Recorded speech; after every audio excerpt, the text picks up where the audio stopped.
ہاں دیکھیں اصحاب کہف کا حوالہ کتنا غلط دیتے ہیں. اصحاب کہف سے للکار کر گئے, وہ تو الگ بات ہے نا, کسی کا چھپنا اپنی جان بچانے کے لیے دوسرے علاقے جانا, یہ تو جنگی چالیں ہوتی, مگر وہ ان کی طرح تھے.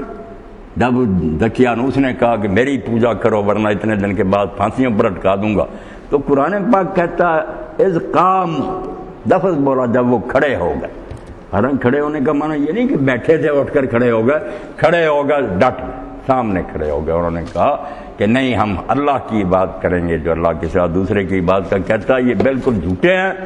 ہم غاروں میں چلے جائیں گے, جنگلوں کے دھکے کھا لیں گے. وہ جو مقابلہ کے اعلان کے بعد ہے نا, وہ چالیں تو ہے کہ فوج کوئی سامنے نہیں کھڑی رہتی, کبھی فوج کسی مورچہ پر ہوتی, مگر اعلان کر بالکل حق کا اعلان کیا. ذرا اس میں کوئی انہوں نے مداحنت نہیں, کوئی چھپایا کوئی نہیں. اور اسی لیے اس دور کے لیے اللہ کے رسول علیہ السلام نے ہمیں ہدایت فرمائی کہ جب دجال آئے گا نا, دجال جو ہے اس کا جو کچھ پڑھیں ٹھیک ہے, جو اصلہ آئے گا وہ تو بہت ہی آگے ہوگا نا, مگر دجالی تہذیب یہی ہے مادی چکا چون. یہ ترقی جو ہے نا کہ کھیتیاں بہت لہلہا رہی ہیں, مردے زندہ کیے جا رہے ہیں, ہتھیار بنائے جا رہے ہیں, یہ مادی ترقی اس کے دور میں انتہا کو پہنچ جائے گی, بڑا سائنٹسٹ ہوگا. تو اللہ کے رسول نے فرمایا اس کا علاج سورۃ کہف ہے, جمعہ کے دن اس کو پڑھتے رہو, دجال تمہیں گمراہ نہیں کر سکے.